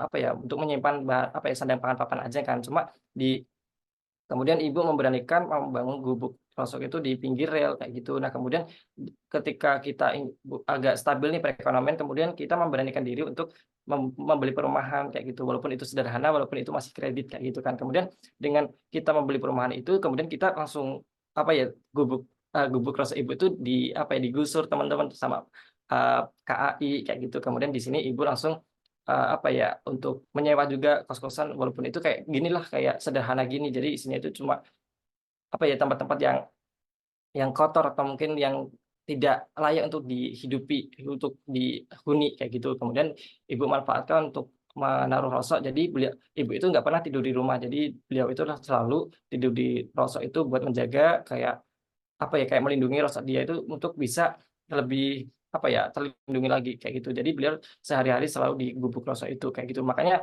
di sini ada beberapa kayak pesan-pesan kecil yang dimana ketika ibu pulang itu selalu meninggalkan surat-surat kecil kayak semisal kemarin aku sempat ulang tahun nih kayak nah di situ ditulis roti ulang tahunnya yang makan ya kayak gitu. Semisal kayak ada juga ibu masak kolak di dapur kayak gitu teman-teman. Jadi itu mungkin salah satu kesan yang sangat hebat juga buat saya yang selalu diberikan ibu yang sangat perhatian kepada saya kayak gitu. Nah di sini kemudian di sini ada beberapa gambaran juga rosok-rosok ibu yang ada di gubuk sekarang kayak gitu teman-teman. Jadi di sini mungkin bisa menjadi salah satu motivasi juga buat teman-teman bahwa kita itu juga bisa berdiri, kita itu bisa menginspirasi dengan berbagai latar belakang kita, walaupun dengan kita orang-orang yang sederhana, orang-orang yang belum dipandang baik oleh masyarakat, tapi kita juga bisa berdiri dan kita bisa menginspirasi kepada orang-orang yang ada di sekitar seperti itu. Bisa di next. Oke, di sini salah satu pernyataan atau mungkin statement yang bisa menjadikan saya selamat untuk berkuliah, selamat untuk melanjutkan pendidikan adalah tuntutlah ilmu. Di saat kamu miskin, ia akan menjadi hartamu. Di saat kamu kaya, ia akan menjadi perhiasanmu. Jadi di sini salah satu motivasi kenapa saya itu yang dari keluarga yang sangat sederhana, keluarga yang sangat mungkin hancur atau mungkin menderita, yaitu dengan pernyataan ini teman-teman. Karena ketika saya tidak punya apa-apa, yang menjadi salah satu perubahan untuk hidup saya, untuk diri saya adalah ilmu teman-teman, karena di sini ilmu adalah salah satu cara merubah nasib seseorang menjadi lebih baik di dunia ini maupun di akhirat. Pendidikan itu adalah kunci mengubah nasib, bukan sekedar formalitas. Masa depan kita adalah sesuatu yang akan turut mengubah derajat orang tuanya. Semakin tinggi pendidikan seseorang, maka peluang untuk mendapatkan karir maupun kesempatan lainnya itu semakin terbuka lebar. Jadi karir yang diperoleh mampu memberikan dukungan finansial dan ekonomi yang layak, maka akan meningkatkan kualitas hidupnya.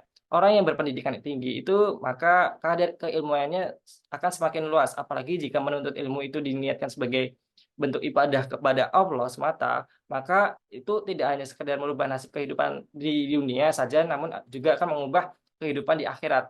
Sebagaimana Allah juga berfirman bahwa Allah akan meninggikan derajat seseorang yang berilmu, teman-teman, seperti itu. Jadi di sini saya percaya bahwa ilmu itu bisa mengubah nasib seseorang kayak gitu. Mungkin dengan tidak adanya kesempatan saya berkuliah, mungkin aku selamanya bakal menjadi buruh pabrik kayak gitu. Karena pada saat lulus SMA di tahun 2017 aku sempat gap year juga teman-teman, kayak 1 tahun gitu kan. Karena kan nggak boleh berkuliah. Jadi aku tuh juga kayak dulu itu diberikan kesempatan untuk menjadi eligible kayak SNMPTN kayak gitu, dan aku juga bisa mencoba SBM. Cuma aku ikut-ikutan itu karena aku gengsi sama teman-teman, jadi kayak cuma ikut-ikutan aja kayak gitu, karena kan dari keluarga juga nggak mendukung untuk berkuliah. Jadi di tahun 2018 ketika aku kerja di pabrik, kemudian aku kayak dihubungin sama guru SMA aku karena aku ketahuan bekerja kayak gitu kan. Maka aku dimarahin, kenapa kamu itu nggak lanjut kuliah kayak gitu kan, karena bahwa kamu itu cocok dan pantas banget untuk mendapat studi lanjut karena kan kamu juga berprestasi kayak gitu kan. Kemudian aku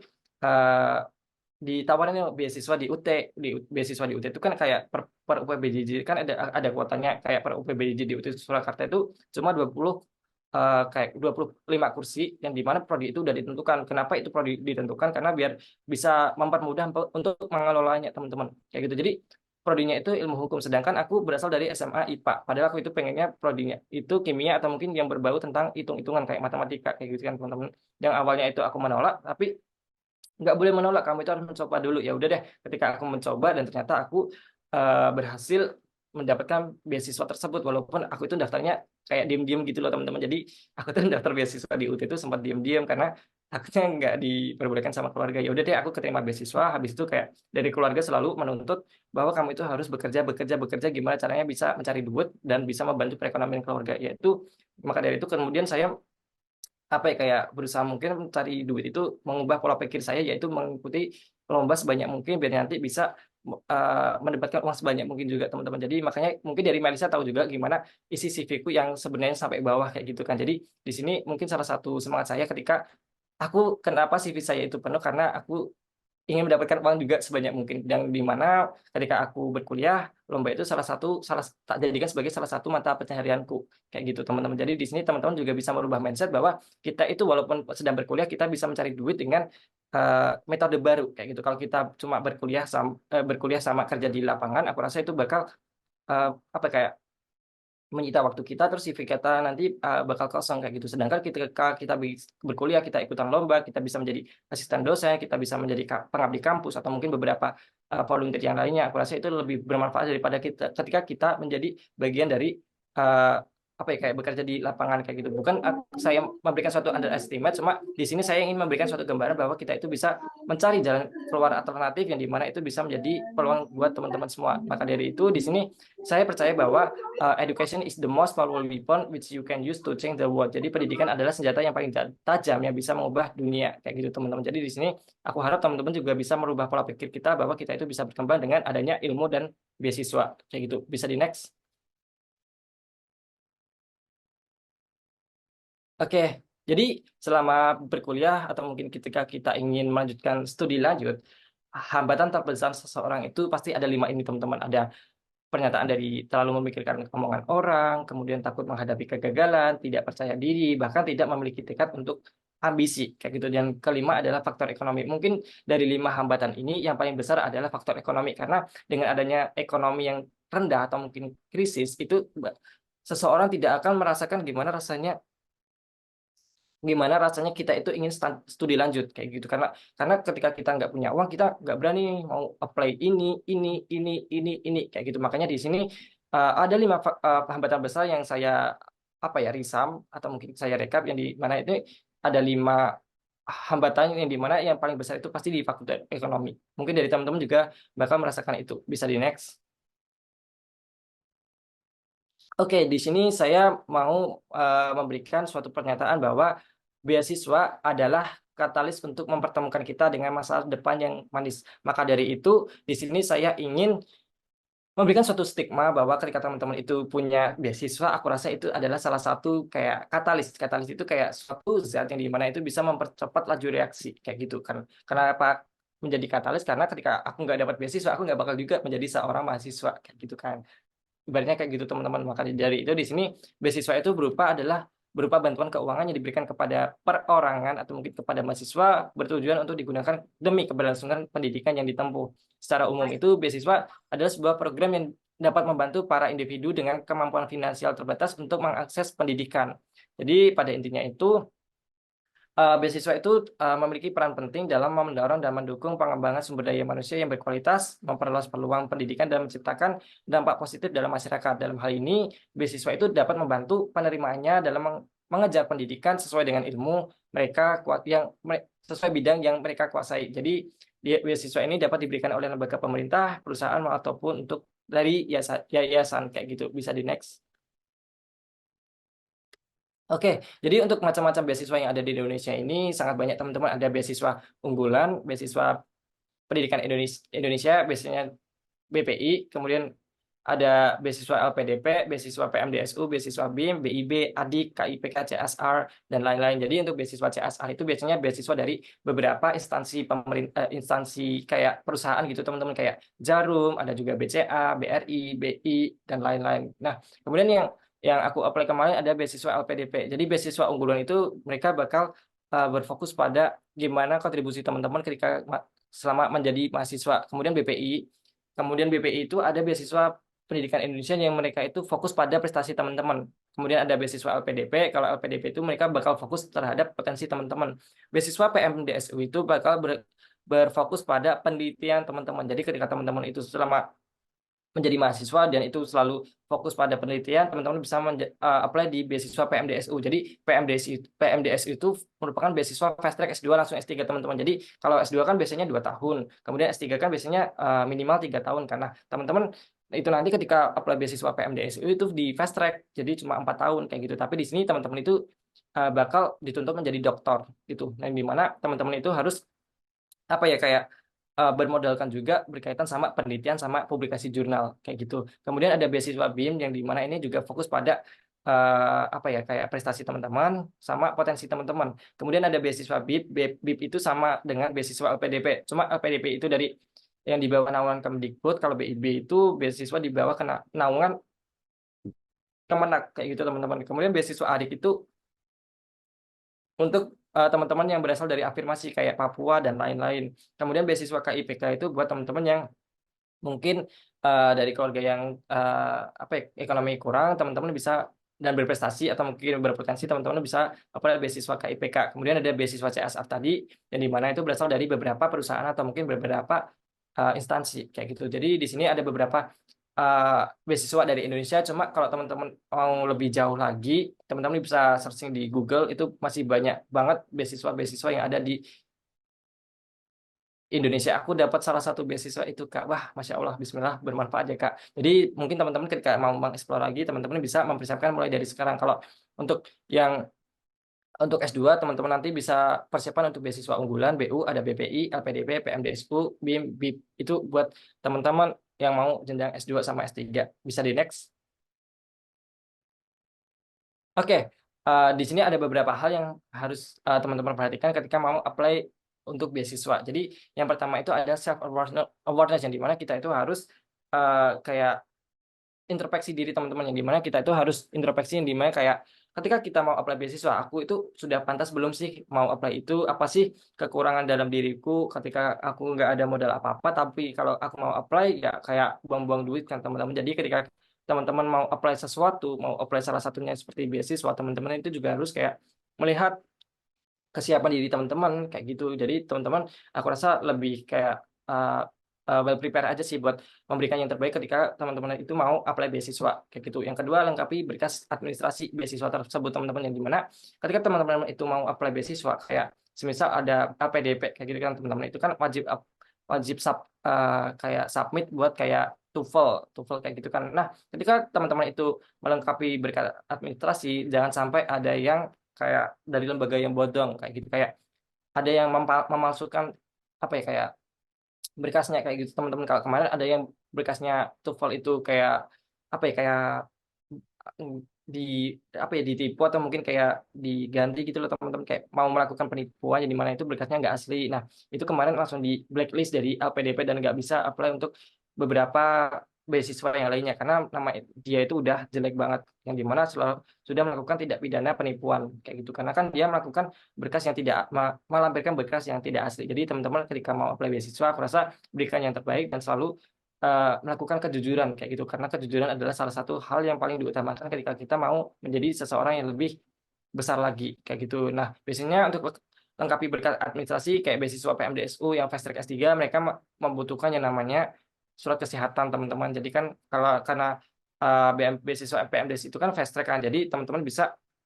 melampirkan surat kesehatan tadi dari lembaga pemerintahan kayak gitu. Yang ketiga itu teman-teman harus mempersiapkan kurikulum vitae yang sangat baik, yang sangat lengkap. Lengkap itu bukan kita harus banyak, tapi lengkap itu per kategori usahakan itu ada. Yang dalam artian kenapa itu harus ada, yang dimana ketika teman-teman itu mau apply pasti nggak ditanyain kayak misal kemarin ada beasiswa LPDP gitu kan, ada beasiswa LPDP S2, kemudian dia itu mau apply membuat essay yang dimana untuk kontribusi ke depannya dia itu mau jadi dosen, sedangkan di CV dia, di publikasi atau mungkin di artikel atau mungkin penelitian dia itu belum ada salah satu publikasi. Nah, ditanyain sama panelisnya, kamu kan mau jadi dosen kok malah nggak ada penelitian nih, nggak ada publikasi kayak gitu. Jadi mungkin itu bakal jadi kelemahan dari calon awardee tadi. Jadi di sini teman-teman bisa melengkapi dulu nih berkas CV yang dimana harus menjadi kayak tadi self awareness bahwa teman-teman itu siap menjadi awardee dari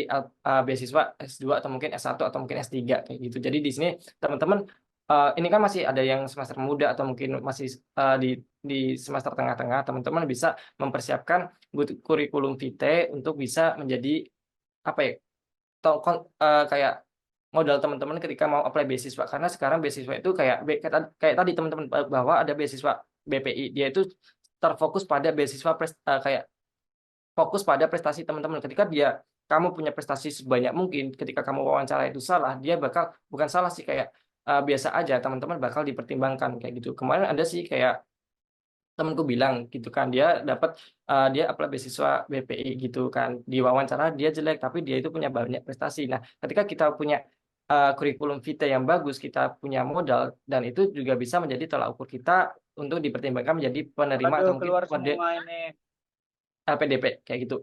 Kemudian yang keempat itu paham akan kontribusi teman-teman. Nah, di sini paham akan kontribusi itu usahakan kita itu bisa self awareness teman-teman, yang dimana kita itu bisa menyadari diri kita. Kayak misal gini, aku dari prodi ilmu hukum, berarti aku harus ada kontribusi yang ada 3, ada past, ada present, sama future teman-teman. Ketika aku pas dulu itu aku pernah melakukan penelitian tentang perlindungan anak. Aku dulu pernah melakukan perlindungan anak yang dimana melakukan pemberdayaan kepada ibu-ibu PKK.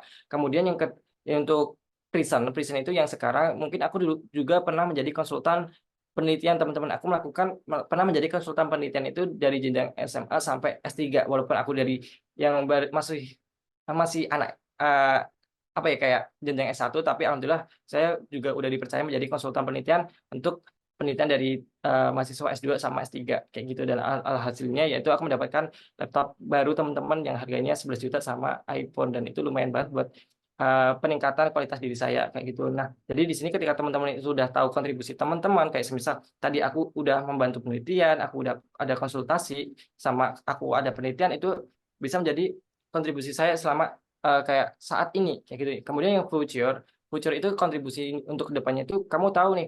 Nah, kita tuh bisa melihat dengan permasalahan yang ada di sekitar kita kayak gitu. Misal di sini aku melihat kekerasan anak kayak gitu kan. Makanya di sini aku ingin mendalami hukum karena aku ingin memberdayakan orang-orang yang ada di sekitar. Kemudian aku ingin mengurangi permasalahan tentang kekerasan anak. Semisal kayak gitu, aku ingin menjadi dosen karena di sini aku ingin ilmu itu saya kembangkan, saya luaskan, dan itu bisa mengurangi permasalahan hukum yang ada di Indonesia. Jadi di sini teman-teman itu harus paham akan kontribusi teman-teman. Dari PAS, ada PAS, kemudian ada Present, sama Future.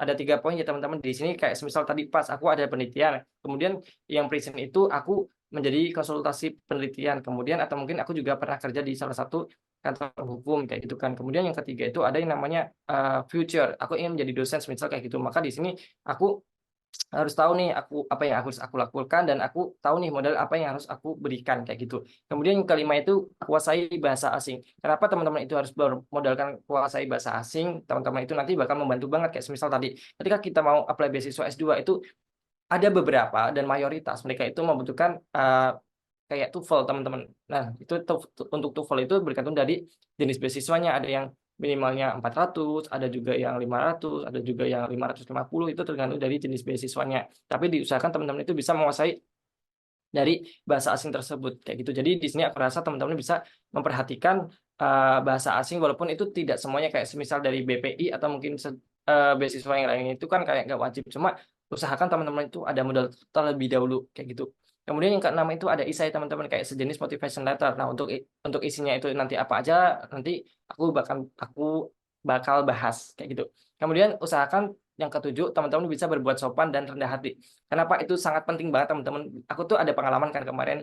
Aku kan apply beasiswa LPDP kan one shot. Jadi ketika aku coba 1 kali dan aku selalu langsung berhasil. Tapi ada temanku, dia itu mahasiswa berprestasi juga utama, tapi bukan dari UT, salah satu PTS yang ada di Indonesia gitu kan. Dia itu apply 2 kali beasiswa LPDP.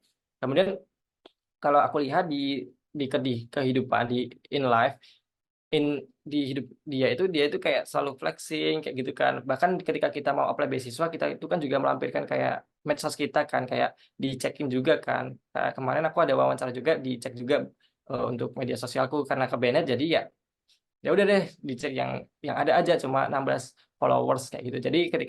Jadi buat pembelajaran juga bahwa aku tadi punya teman yang dimana dia itu juga apply beasiswa S2 di LPDP, tapi dia nggak lolos karena aku merasa dia itu terlalu flexing. Jadi ketika dia ngomong itu selalu membesarkan. Jadi kuncinya ketika kita itu ingin tetap rendah hati, yang pertama, ketika teman-teman itu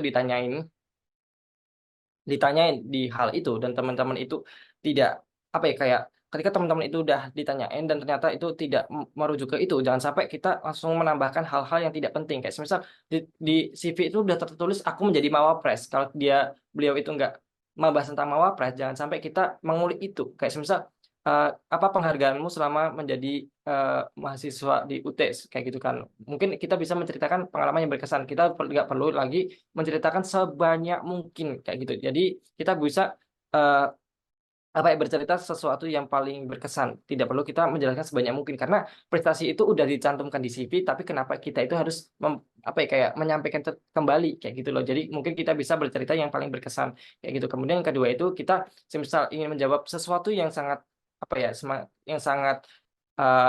semangat berharga, atau yang paling berharga, atau mungkin yang paling berkesan, itu mungkin bisa teman-teman kayak kemarin aku ditanyain gini,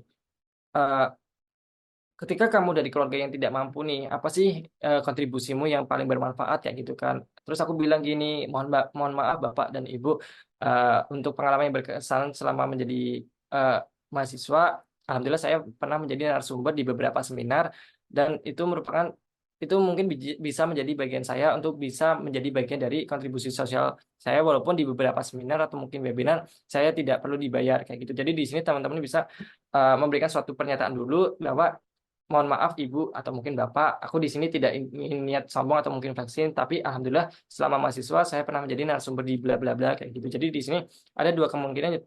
Yang pertama, kita tidak perlu menyampaikan kembali. Yang kedua yaitu kita bisa berbicara untuk merendah dulu kayak gitu teman-teman. Yang kedelapan ada yang namanya peka terhadap permasalahan, yang dimana ketika kita ingin apply di beasiswa, kita itu juga harus tahu nih permasalahan yang ada di sekitar. Kayak misal di sini kita masih genting banget nih tentang permasalahan perlindungan anak kayak gitu kan, yang dimana banyak kekerasan seksual atau mungkin beberapa kekerasan fisik yang terjadi pada anak. Maka dari itu ketika teman-teman itu misal dari psikologi, teman-teman bisa kayak memberikan suatu tadi have a good solution, dan itu berkaitan sama di poin 9 teman-teman. Ketika teman-teman itu udah tahu permasalahannya, teman-teman itu juga harus memberikan suatu solusi.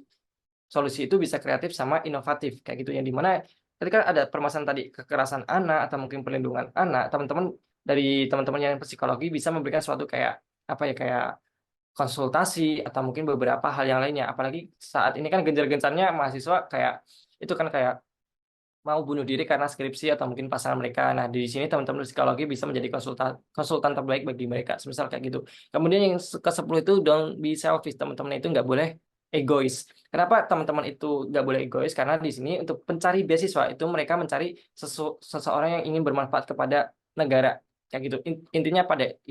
Intinya itu seperti itu teman-teman. Jadi ketika teman-teman itu membuat esai, aku rasa teman-teman bisa memberikan suatu highlight bahwa teman-teman itu ingin bermanfaat banget kepada negara dan kepada masyarakat. Itu bisa dari hal-hal kecil, misal teman-teman itu menjadi ketua Karang Taruna gitu kan di salah satu desa. Kemudian itu kenapa mungkin di sini kan teman-teman itu dari hukum, kemudian teman-teman itu memberikan suatu kayak seminar hukum atau mungkin beberapa diskusi atau mungkin beberapa hal yang berkaitan dengan hukum, dan di mana itu juga bisa merubah kayak apa ya, kayak lingkungan yang ada di masyarakat tersebut. Jadi teman-teman bisa menjadikan lingkungan masyarakat hukum, misal kayak gitu. Kemudian yang ke-11 yaitu prepare yourself well in advance. Jadi teman-teman itu harus persiapan jauh-jauh hari. Karena kenapa teman-teman itu harus persiapan jauh-jauh hari? Itu sangat bermanfaat banget teman-teman. Kemarin aku apply beasiswa LPDP H-2 itu baru tes TOEFL, kemudian H-1 aku baru bikin esai. Kemudian alhamdulillah kan langsung lolos nih teman-teman. Ketika aku apply administrasinya aku lolos. Kemudian di tes selanjutnya kan ada tes TBS, karena kan saya belum ada LOA. Kemudian aku tes TBS itu aku juga nggak belajar, tapi alhamdulillah lolos lagi. Kemudian di tes selanjutnya kan ada tes terakhir itu tes wawancara. Itu aku juga nggak ada mock up, padahal aku juga nggak pernah ikutan seminar-seminar tentang beasiswa LPDP. Jadi aku cuma menjadi hyper independence kayak gitu. Ketika teman-teman itu nggak ada mentor, teman-teman bisa hyper independence, yaitu ketika kita ada masalah, kitalah yang menjadi solusinya kayak gitu. Tapi di sini saya memberikan saran kepada teman-teman jangan sampai seperti saya. Aku ibaratnya aku terlalu dadakan, aku yang nggak ada persiapan. Aku rasa teman-teman itu menjadikan pembelajaran, karena kemarin aku juga ketika apply LPDP itu kayak hancur, kayak berantakan banget dan nggak ada persiapan sama sekali. Jadi aku saranin kepada teman-teman bisa persiapkan mulai dari sekarang. Mungkin dari teman-teman yang masih semester awal, aku rasa bisa dipersiapkan dari sekarang, karena itu sangat penting banget buat ngisi CV teman-teman kayak gitu. Bisa di next. Oke. Nah, kemudian di sini aku mau membahas tentang motivation letter tadi teman-teman, yang dimana itu kayak esai. Tergantung dari beberapa instansi sih, mereka menamanya itu esai atau mungkin namanya juga motivation letter. Cuma pada intinya itu sama teman-teman. Nah, motivation letter itu isinya itu harus apa aja sih? Di sini ada 7 teman-teman, yang dimana ada hooks.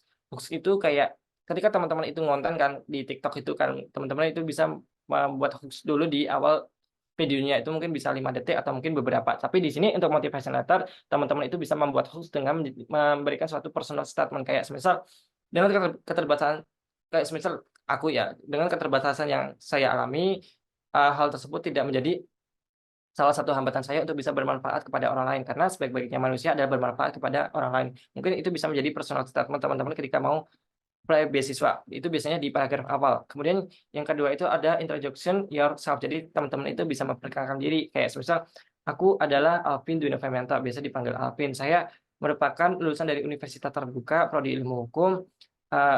Saya mempunyai keluarga bla bla bla bla bla kayak gitu.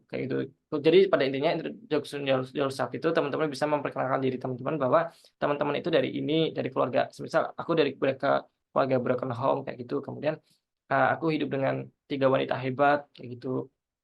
Teman-teman itu juga bisa menaruhnya itu di introduction yourself kayak gitu. Kemudian yang ketiga itu well prepared, itu bisa apa aja sih yang udah dipersiapkan teman-teman buat untuk bisa mendapatkan beasiswa tersebut. Misal kayak ketika untuk mendapatkan beasiswa S2 ini selama mahasiswa saya pernah menjadi asisten dosen, aku pernah mengikuti magang, aku pernah ikutan MBKM, aku pernah ikutan volunteering, aku menjabatkan kepanitiaan bla bla bla. Jadi di sini teman-teman itu bisa menceritakan gimana cerita tentang kampus life, adaptation, living, atau mungkin aktivitas dan planning teman-teman ketika menjadi mahasiswa kayak gitu. Kemudian yang keempat itu kontribusi dan roles. Teman-teman itu bisa tadi aku sampaikan bahwa teman-teman itu harus paham tentang kontribusi teman-teman. Ada 3 tadi, ada past, ada past, ada present, sama future. Nah, untuk future itu teman-teman harus membuat rencana jangka pendek sama jangka panjangnya. Kayak misal tadi, untuk jangka pendeknya, aku bakal melakukan penelitian, pengabdian, sama pendidikan. Yang dimana pendidikan itu kan kayak bisa menjadi seorang dosen. Kemudian ketika aku udah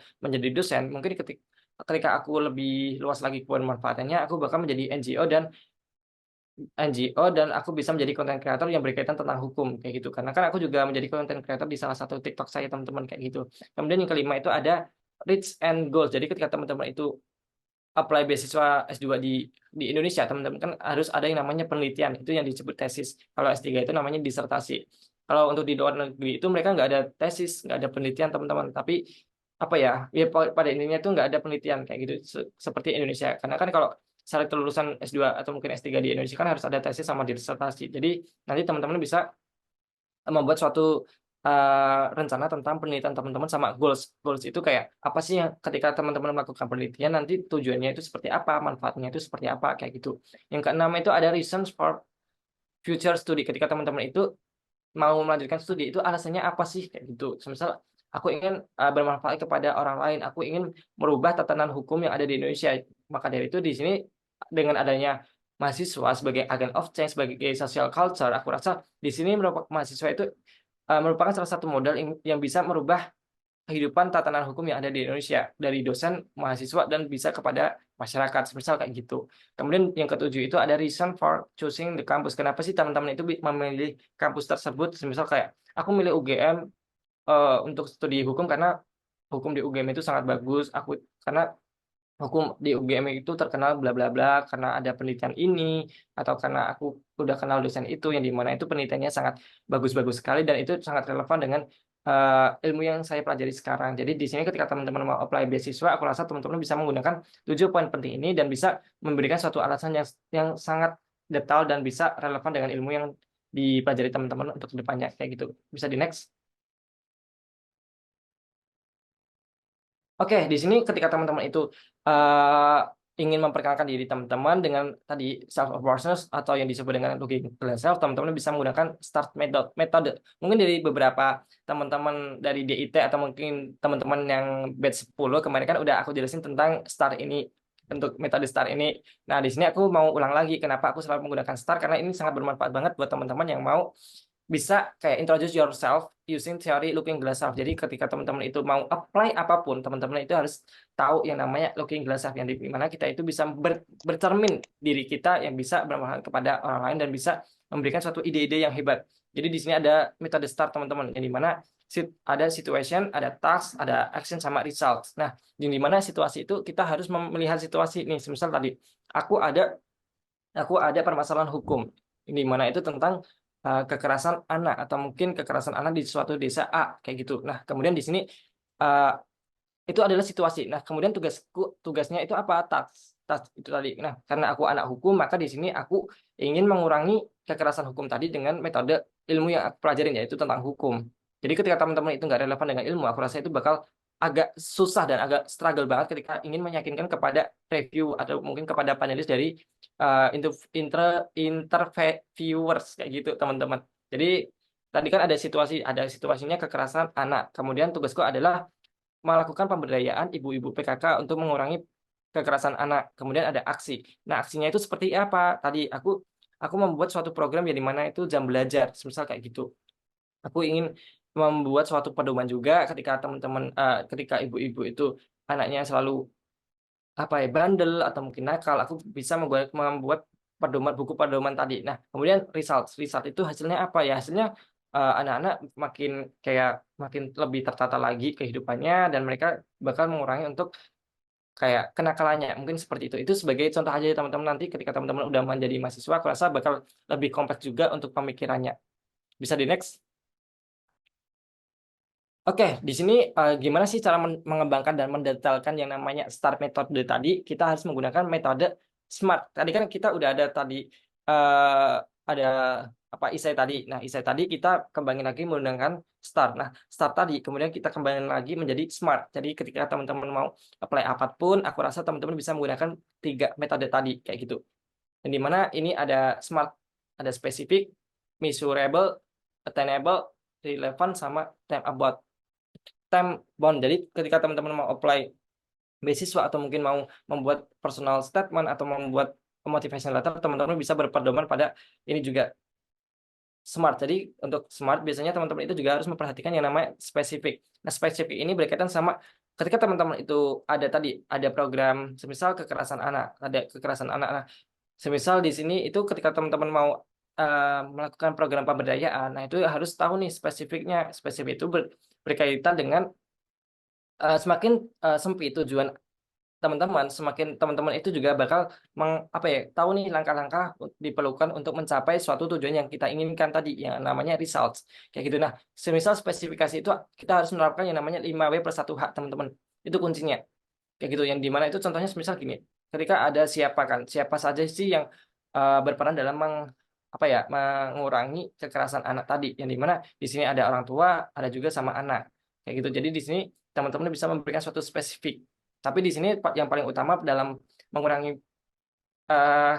kekerasan anak, kita melakukan pemberdayaan kepada ibu-ibu PKK, semisal kayak gitu. Nah, kemudian measurable nih. Measurable itu artinya itu teman-teman terukur, yang dimana ketika teman-teman itu sebelum melakukan penelitian kan pasti yang namanya pernah melakukan yang namanya survei sama observasikan. Nah, ketika teman-teman itu udah tahu nih kayak semisal teman-teman kan ini kan biasanya kan bakal untuk jangka ke depan kan kayak future kayak gitu kan. Nah, di sini aku ternyata udah melakukan yang namanya penelitian. Nah, penelitian itu mungkin bisa dijadikan sebagai salah satu relevan dengan adanya rencana jangka ke depannya tadi kayak gitu. Jadi ketika kita udah punya tadi kayak penelitian yang lalu, kita juga bisa menjadikan salah satu pedoman kita ketika kita mau apply di rencana jangka ke depannya kayak gitu. Jadi ketika tadi aku punya penelitian jadi mana ternyata di measurable di penelitian sebelumnya itu dari ibu-ibu itu 90% itu nggak tahu tentang perlindungan anak. Kemudian ketika aku udah kasih tips-trik perlindungan anak atau mungkin pedoman, mereka itu hampir 0%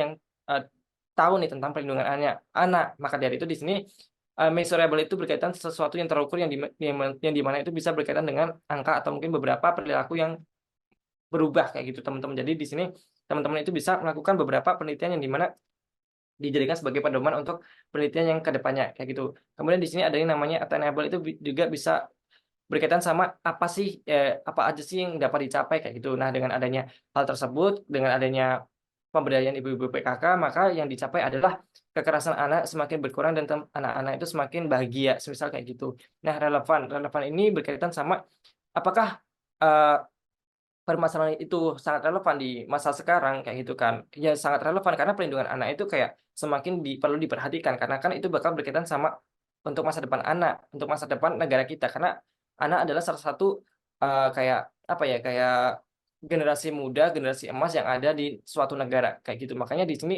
ketika teman-teman itu mau apply beasiswa, teman-teman itu harus mengangkat pembahasannya yang relevan. Relevan itu ada 2 tipe. Yang pertama harus sesuai dengan ilmu kita, yang kedua itu harus sesuai dengan permasalahan yang ada di masa ini dan masa kedepannya. Bukan lagi kita harus melihat ke belakang. Misal gini, ketika teman-teman itu ingin mengangkat tentang membuat atau mungkin mengangkat tentang masker itu pada saat COVID kan memang dibutuhin. Ketika teman-teman mau membuat masker lagi kayak inovasi masker, apakah itu dibutuhkan lagi untuk kedepannya? Tidak. Jadi di sini teman-teman itu harus melihat relevan itu dari 2 poin. Relevan itu sesuai dengan ilmu kita, yang satunya yaitu relevan itu harus sesuai dengan masalah yang sekarang dan kedepannya kayak gitu. kemudian ada yang namanya time bound. Jadi ketika teman-teman itu membuat time bound atau mungkin berbasis waktu, teman-teman itu bakal tahu nih motivasi ke depannya. Ketika kayak itu tuh berkaitan sama rencana jangka pendek sama jangka panjang teman-teman kayak gitu.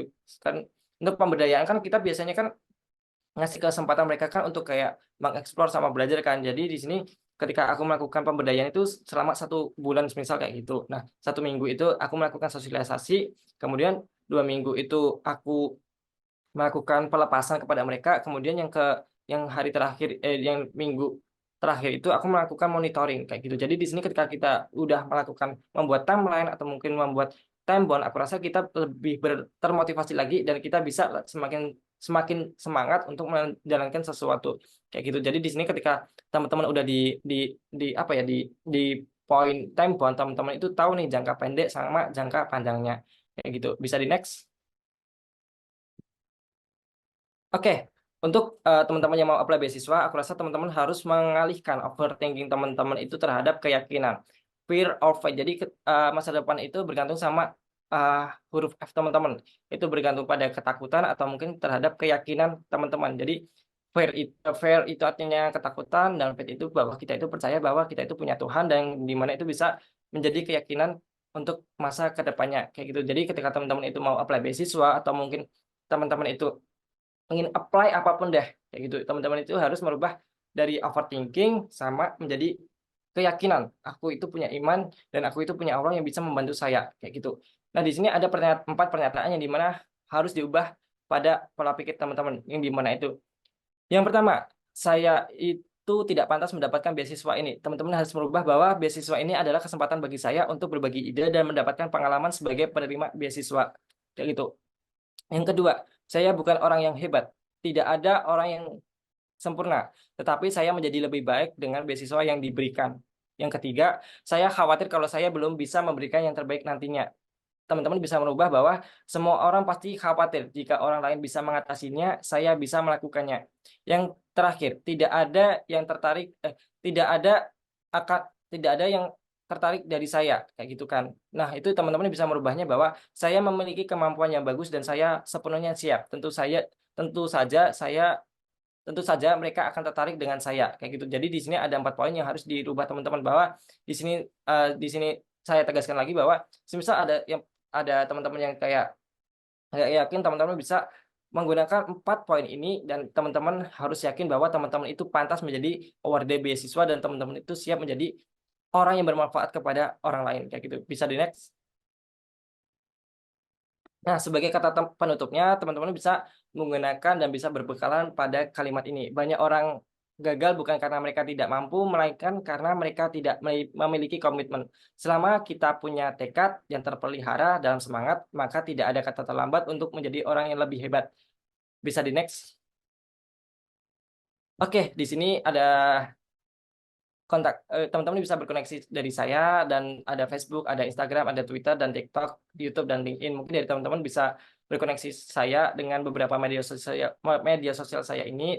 Untuk Instagram saya baru karena H-1 tes substansi kemarin sempat ke ban, itu udah 7.000 followers dan udah aku kembangin selama S1. Aku jadi download Instagram itu dari S1, teman-teman, dari semester 1 sampai semester 8 pun malah ke ban. Kemudian di sini aku membuat Instagram baru dan kemarin sempat viral, alhamdulillah udah menjadi 1.500 followersnya di bulan Desember ini. Walaupun aku aktifnya baru Oktober kemarin karena kebanetnya itu baru di bulan September kemarin, teman-teman. Mungkin teman-teman yang ingin support aku bisa follow Instagram saya atau mungkin beberapa media sosial saya yang lainnya. Nanti kita bisa kayak sharing-sharing bareng dan kita bisa berkoneksi atau mungkin berkomunikasi seperti itu. Waktu dan selebihnya saya serahkan kepada Melisa. Terima kasih.